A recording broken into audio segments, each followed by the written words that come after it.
Hello friends, last time we studied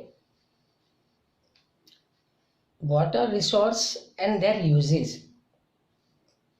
Main uses कौन सा था? In which we discussed regarding irrigation. Grand Anicut Kaveri river पे, Yamuna, eastern Yamuna canal, Yamuna river पे इन Uttar Pradesh. 3 source of irrigation, well to well, canal और pond. Now ये जो irrigation है उसका डिस्ट्रीब्यूशन, टॉपिक नंबर कौन सा आया यहाँ पे देखो, जो भी है टॉपिक नंबर, नया topic number 1, distribution of area under irrigation. Distribution of area under, बोलो अंडर इरिगेशन, मतलब इरिगेशन के अंदर कौन से एरिया है, इरिगेशन के अंदर कौन से एरिया, डिस्ट्रीब्यूशन, उसका डिस्ट्रीब्यूशन. भाई सबको पता है कि डिस्ट्रीब्यूशन इरिगेशन का कैसा होगा, इक्वल होगा सभी स्टेट में, अनइक्वल होगा. तो सबसे पहले तो देखो द डिस्ट्रीब्यूशन ऑफ, बोलो the distribution of irrigation, the distribution of irrigation is uneven in, बोलो in various states, मतलब अलग अलग स्टेट में इसका डिस्ट्रीब्यूशन कैसा होगा, अलग अलग होगा, अलग स्टेट में अलग अलग होगा. पता चला. अब जैसे मैक्सिमम देखो, मैक्सिमम इरिगेटेड एरिया, मैक्सिमम मतलब सबसे ज़्यादा, तो maximum irrigated area of India is Punjab. सबसे ज़्यादा इरिगेशन कहाँ पे होता है, बोलो पंजाब, विथ 90.8%. विथ कितने परसेंटेज, with 90.8%, and with, या तो and the minimum irrigated area, minimum मतलब सबसे कम से कम, तो and minimum irrigated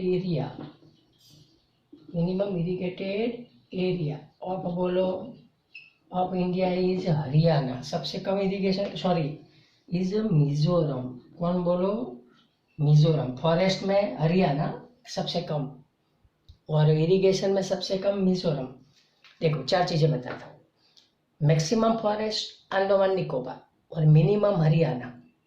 वैसे मैक्सिमम इरिगेशन पंजाब और मिनिमम इरिगेशन मिजोरम. तो minimum irrigated area of India is, बोलो मिजोरम, विथ 7.3%. विथ कितना, विथ बोलो 7.3%. ये पता चला.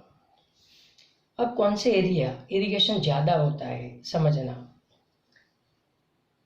एक का कोस्टल एरिया,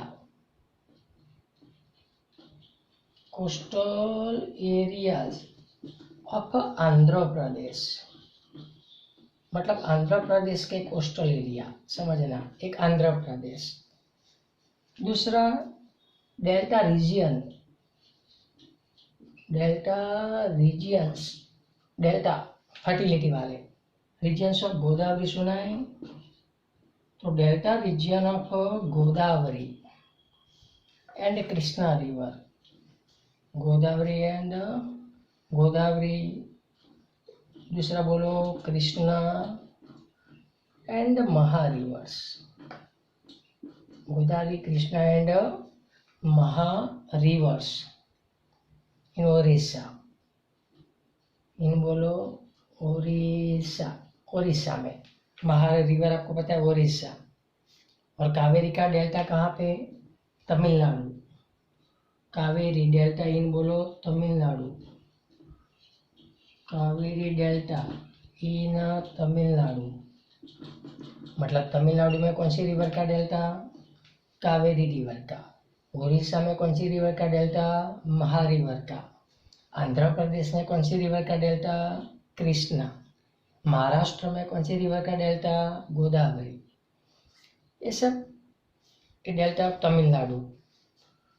दूसरा, इसके अलावा पंजाब हरियाणा, एक पंजाब, दूसरा है कौन बोलो, एक Haryana, and western Uttar Pradesh, and western Uttar Pradesh, and western Uttar Pradesh etcetera, ये जो भी है एक्सेट्रा आर रीजन्स ऑफ बोलो इंटेंसिव, एक्सेट्रा आर रीजन्स, ये सब रीजन्स है ऑफ कौन से region, of intensive irrigation of country, of intensive irrigation of a country, of the country. Intensive मतलब समझ में आता है, इंटेंसिव मतलब ज़्यादा, जहाँ पे इरिगेशन की फैसिलिटी ज़्यादा है वो इंटेंसिव। इंटेंसिव फार्मिंग याद करो।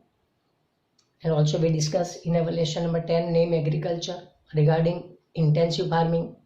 इंटेंसिव फार्मिंग मैंने क्या बोला था, the area in where facility of irrigation is more, here farmer can purchase सब कुछ। सब कुछ मतलब याद आया, केमिकल फर्टिलाइजर, पेस्टिसाइड, जर्मिसाइड, ये सब ट्रैक्टर, मॉडर्न टेक्नोलॉजी सब परचेज करेगा, सो प्रोडक्शन इंक्रीज होगा, तो उसका हेक्टेयर प्रोडक्शन बढ़ता है।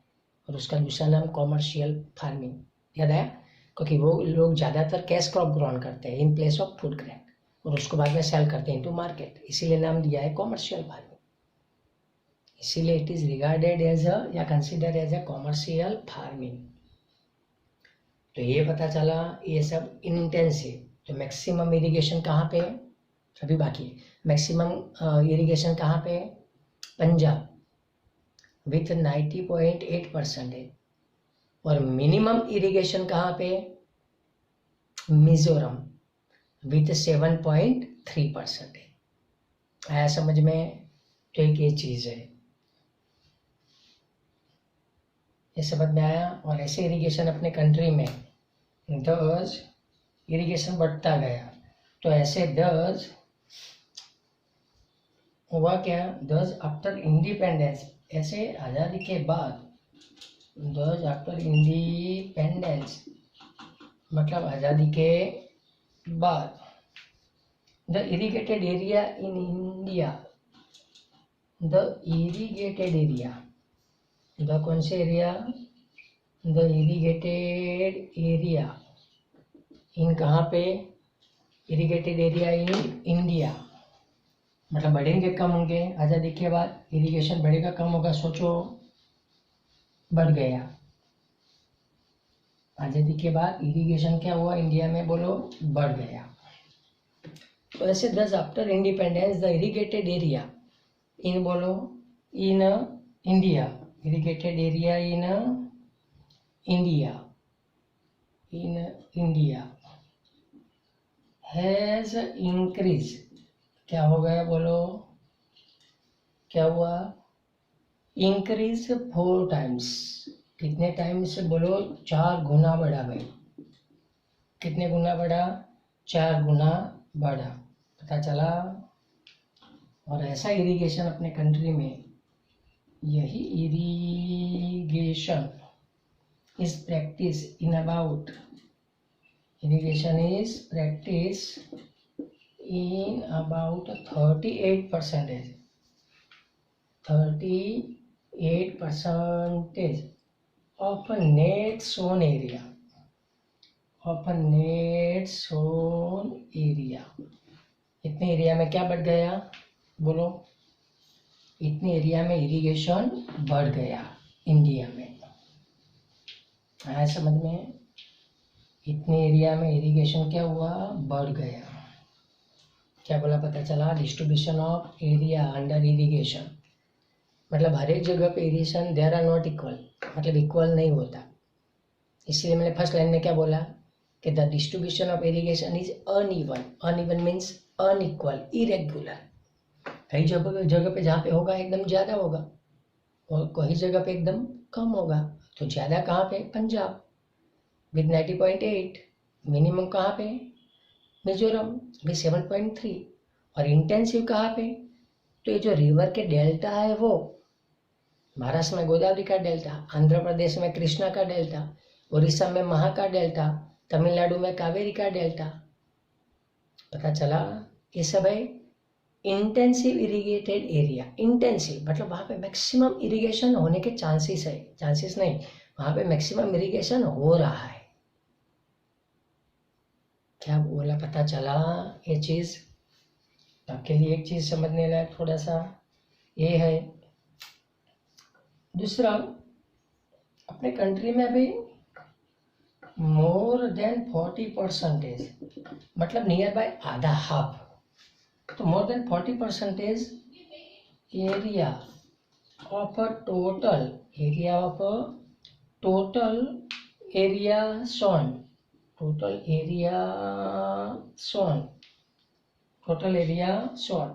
is under irrigation.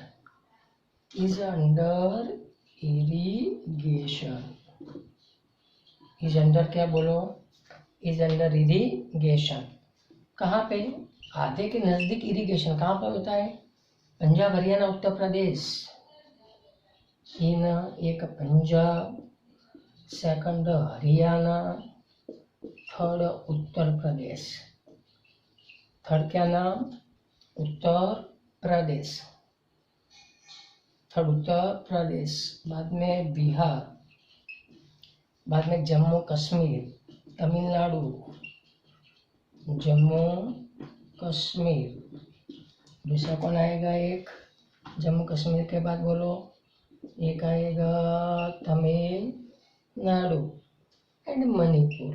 Tamil Nadu and Manipur. तो इसी का नाम है 40%। मतलब 38% नेट सोन एरिया में इरिगेशन होता है और 40% ज़्यादा पंजाब, हरियाणा, उत्तर प्रदेश है, मणिपुर है, ये सब जगह पे होता है।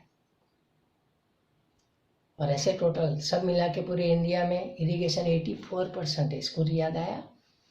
About 84% area of India get water through irrigation. मतलब इंडिया में 84% एरिया में इरिगेशन के थ्रू पानी पहुंचता है। पंजाब जाओ तो सतलज सुना है? सतलज पे डैम है। इरिगेशन मतलब क्या? Dam, constructor, canal. कुछ याद आया? भाखड़ा, नांगल, सतलज पे। गुजरात में देखो सरदार सरोवर, नर्मदा पे। आंध्र प्रदेश में जाओ तो कृष्णा पे, नागार्जुना सागर। ये सब डैम के बारे में। तो पहले ये पता चला ये distribution of area under irrigation, पहला टॉपिक। अलग अलग एरिया में कहने का मीनिंग इरिगेशन कैसा है बोलो? अलग अलग एरिया में इरिगेशन कैसा बोलो? अलग अलग है। अब मेथड समझना। अब टॉपिक आएगा नया, methods for preservation of water.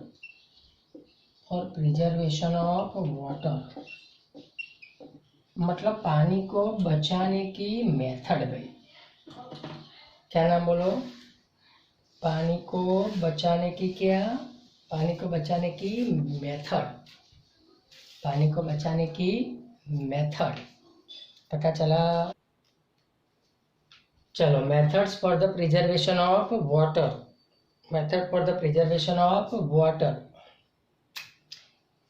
भाई पहली मेथड है मल्टीपर्पज प्रोजेक्ट। मतलब अपनी लैंग्वेज में हम लोग इसको बोलते हैं डैम। मल्टीपर्पज प्रोजेक्ट्स पहली मेथड। क्या नाम बोलो? Multipurpose project. पता है? अब होता क्या है, ज्यादातर इंडिया में आपको पता है छोटी बड़ी रिवर बहुत है, तो उसमें रेनी सीजन में पानी भी बहुत आता है। बट प्रॉब्लम क्या है, ये टोपोग्राफी अलग अलग है। इंडिया की टोपोग्राफी डिफरेंट है। तो ज़्यादातर रिवर्स का जो वाटर होता है वो एम्प्टी इनटू सी, मतलब समंदर में चला जाता है, एग्रीकल्चर के काम में नहीं आता। तो उसको एग्रीकल्चर के काम में लाने के लिए ये मल्टीपर्पज प्रोजेक्ट स्टार्ट किए अपनी गवर्नमेंट ने। पता चला, जिसका नाम क्या, डैम बोलते हैं। हम लोग क्या बोलते हैं इसको, डैम्स। तो इंडिया में बहुत सारी छोटी बड़ी रिवर्स है, समझना।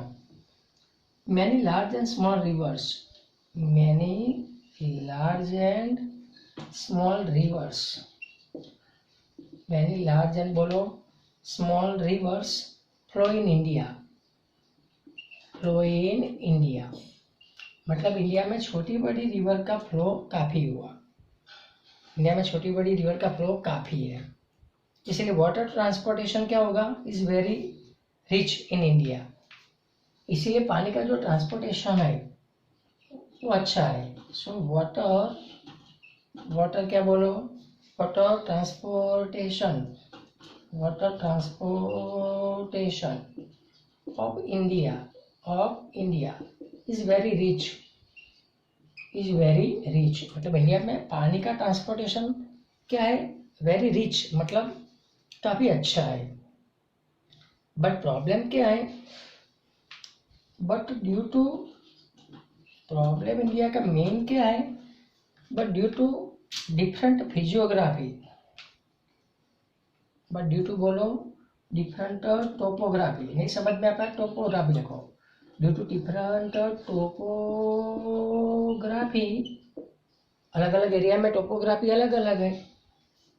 तो due to different type of topography, many rivers जो होती है, यही मैनी रिवर्स मतलब एक छोटी रिवर, यही many reverse merge with other, समझना, मर्ज विथ अदर्स, मतलब छोटी रिवर्स बड़ी रिवर के साथ क्या हो जाती है, मर्ज हो जाती है।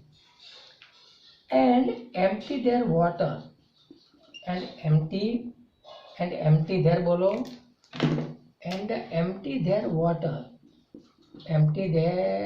वाटर इनटू बोलो सी, मतलब उनका पानी कहाँ पे वो छोड़ते हैं, कहाँ पे, एम्प्टी मीन्स खाली करते हैं, समंदर में। क्यों पता चला, ड्यू टू बोलो टोपोग्राफी, नहीं समझ में आता तो due to different physiography.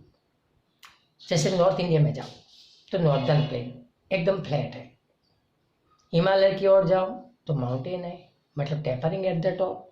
Southern में आओ तो Deccan plateau means peninsular plateau, उसका भी due to different type of shape. तो वहाँ पे छोटी जो रिवर होती है वो बड़ी रिवर को मर्ज होती है, और बाद में उन सबका जो वाटर यानी कि जो पानी है वो एम्प्टी देयर वाटर इनटू सी, मतलब वो अपना पानी समंदर में खाली करती है। पता चला क्या बोल रहा हूँ, कुछ आइडिया आता है। इसलिए यही जो पानी है, इसलिए गवर्नमेंट ने क्या सोचा, विद द आइडिया, एक आइडिया, विद द क्या बोलो आइडिया, तो with the idea that this water may be, this water बोलो may be harnessed for various purpose, may be harnessed for बोलो, may be harnessed for various purpose, harnessed for various purposes, पता चला, various purposes, and thus government, मतलब अपनी ये जो central government and state government, and the central and बोलो, the central and state government plan, central and state government plan for बोलो, for MPP, MPP मतलब क्या, multipurpose project, multipurpose project. Plan क्यों किया, पता चला छोटी बड़ी रिवर इंडिया में ज़्यादा है तो वाटर का ट्रांसपोर्टेशन इजीली हो रहा है और रिच भी है। बट प्रॉब्लम क्या होता है, छोटी रिवर का पानी बड़ी रिवर में जाता है, टोपोग्राफी अलग अलग है, तो छोटी रिवर का पानी बड़ी रिवर में तो गया, बट ये सब का पानी लास्ट में समंदर में चला जाता है, तो एग्रीकल्चर के काम में नहीं आता, तो उसको रोकना पड़ेगा। तो रोकने के लिए क्या बनाना पड़ेगा, मल्टीपर्पज प्रोजेक्ट मीन्स डैम, ये पता चला। इसीलिए गवर्नमेंट ने प्लान किया, बोलो फॉर मल्टीपर्पज प्रोजेक्ट। तो मल्टीपर्पज प्रोजेक्ट का मीनिंग क्या, यही uh multipurpose project means multi purpose project, इसका मीनिंग क्या? मल्टीपर्पज प्रोजेक्ट बोलो means to solve various problem, to solve बोलो, टू सॉल्व वेरियस, क्या बोलो? To solve various problems, to solve various, क्या सॉल्व करने के? Various problem associated with river valley, associated with बोलो, एसोसिएटेड विथ वाटर नहीं समझ में आता तो वाटर मतलब पानी के साथ जितने भी प्रॉब्लम रिलेटेड है वो सबको क्या करने का, क्या करने का? सॉल्व करने का। वाटर या तो फिर रिवर वैली, रिवर की वैली समझ में आती कि नहीं? उसमें जो पानी का प्रॉब्लम है उसको क्या करने का? सॉल्व करने का, मतलब वो पानी दूसरी जगह पे क्या करने का? यूज करने का। अभी जो पर्पज है इसके, कौन से पर्पज वो देखो। मल्टीपर्पज, मल्टीपर्पज मतलब प्रोजेक्ट मतलब पर्पज क्या है? मल्टी मतलब मोर देन वन। कौन से पर्पज? इट इंक्लूड्स, इट बोलो, it includes A food control, एक बोलो इसको क्या करने का? फ्लड कंट्रोल, फूड नहीं है, माय मिस्टेक बोलने में हो गया, फूड कंट्रोल, सॉरी जो भी फिर से बोला, फ्लड कंट्रोल मतलब रिवर में जो बाढ़ आती है ना उसको कंट्रोल करने का। दूसरा प्रिवेंशन ऑफ सॉइल इरोजन, दूसरा क्या? Prevention of soil erosion, prevention of क्या? Soil erosion. बाद में irrigation for industry and agriculture, irrigation for बोलो फॉर एग्री, सबसे ज़्यादा इरिगेशन किसको चाहिए? एग्रीकल्चर। दूसरा water for drinking, water for drinking मतलब पीने का क्या चाहिए बोलो? पीने का चाहिए पानी, पीने का चाहिए पानी। बाद में water provide to settlements, water provides to settlement, water provides to settlement, settlement मतलब समझ आया? डैम के आसपास जो लोग रहते हैं उनको पानी प्रोवाइड कराने का। बाद में to generate hydro electricity, science में आता है याद करो, टू जनरेट कौन सी इलेक्ट्रिसिटी?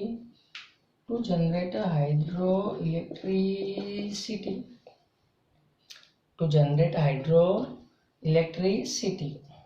बाद में इंटरनल वाटर ट्रांसपोर्टेशन, बाद में internal water transportation, internal water क्या? ट्रांसपोर्टेशन। बाद में एंटरटेनमेंट, ये भी आप जानते हो क्या नाम? एंटरटेनमेंट। बाद में tourism places, to develop as a बोलो, to develop as a tourism places मतलब एंटरटेनमेंट, टूरिज्म प्लेसेस वहाँ पे लोग नहीं जाते, जैसे नर्मदा केवड़िया कॉलोनी, केवड़िया कॉलोनी याद करो, सुना है केवड़िया कॉलोनी, तो वो है टूरिज्म प्लेसेस। बाद में wild life protection and development, एक तो वाइल्ड लाइफ प्रोटेक्शन, बाद में जानवरों को बचाने का, वाइल्ड लाइफ क्या बोलो? एक मिनट, वाइल्ड लाइफ क्या बोलो? Protection, wild life protection and development of fishery, दूसरा कौन? And development of fishery, development of fishery etcetera. तो ये सब क्या है? मल्टीपर्पज। एक तो फ्लड को कंट्रोल में रखने का, प्रिवेंशन ऑफ सॉइल इरोजन मतलब सॉइल इरोजन जो होता है उसको कम, इरिगेशन फॉर एग्रीकल्चर मतलब एग्रीकल्चर के लिए जो खेत होता है वहाँ तक पानी पहुँचाने का, वाटर फॉर ड्रिंकिंग मतलब पीने के लिए पानी, वाटर प्रोवाइड्स टू सेटलमेंट मतलब डैम के नज़दीक जो लोग रहते हैं उनको पीने का पानी पहुँचाने का, settlement, to generate hydro electricity आपने साइंस में सुना होगा वो टर्बाइन रोटेट होता है पानी में, याद आया कुछ? वो टर्बाइन की मदद से जो इलेक्ट्रिसिटी जनरेट होती है इज कॉल्ड, बोलो, इज कॉल्ड हाइड्रो इलेक्ट्रिसिटी। वो internal water transportation, internal water transportation मतलब समझ में आता है? पानी होता है, वो पानी में बोट्स, होड़ियाँ जाती है, पता है? होड़ियाँ जाती है, आती है, वो सब, इसको बोलते हैं इंटरनल वाटर ट्रांसपोर्टेशन। बाद में entertainment, to develop as a tourism place, मतलब टूरिज्म प्लेस की ओर डेवलप करने का, टूरिज्म प्लेस। बाद में वाइल्ड लाइफ प्रोटेक्शन, मतलब जानवरों को बचाने का। टूरिज्म प्लेस मतलब समझ में, हम घूमने जाते हैं, वो Kevadia colony, Narmada dam, Statue of Unity देखने जाते हैं, तो वो क्या हुआ? To develop as a tourism place. It means just for entertainment, it means just for entertainment. Is that clear? Next, development of fishery, मतलब मछलियाँ, वहाँ पे फिशरी सेंटर डेवलप कर सकते हैं। और जैसे हम फिशरी सेंटर डेवलप करेंगे तो through fishery centre we can easily develop fishery industry. तो ये सब क्या है? मल्टीपर्पज प्रोजेक्ट है। यस, क्या है बोलो? यही सब है, बोलो, मल्टीपर्पज प्रोजेक्ट। और ऐसे इंडिया में काफ़ी प्रोजेक्ट है, ऐसे इंडिया में क्या है? काफ़ी प्रोजेक्ट। तो इसके बाद यहाँ पे ये सबके नाम शॉर्ट नोट एग्जाम में आती है। मल्टीपर्पज बोलो, मल्टीपर्पज प्रोजेक्ट।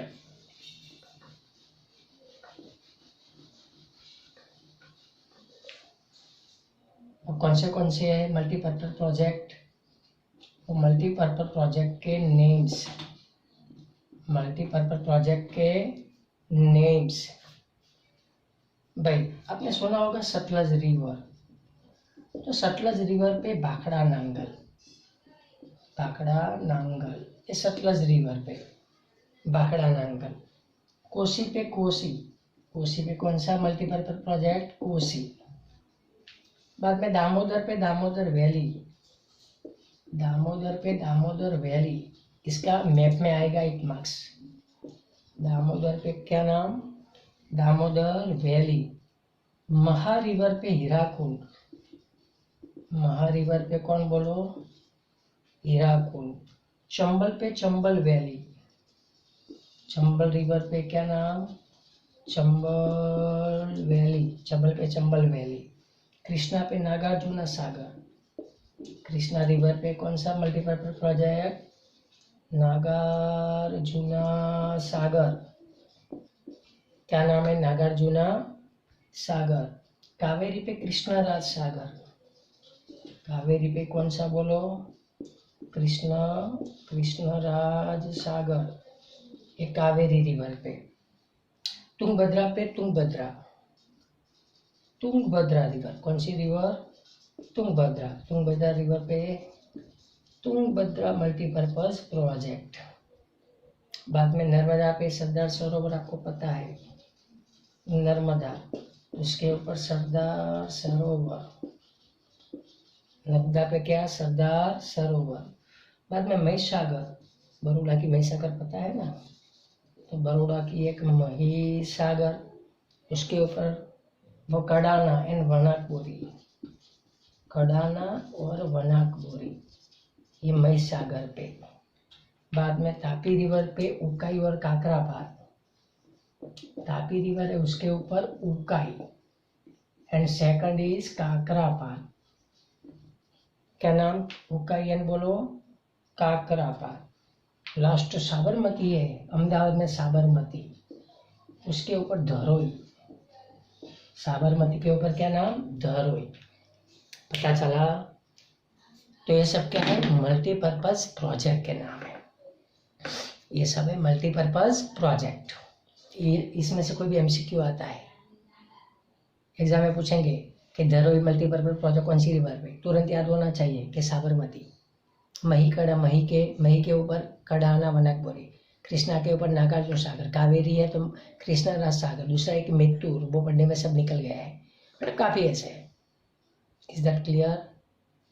अब यहाँ से हम लोग आगे बढ़ेंगे in our next lecture. Is that clear? आराम से। Thank you.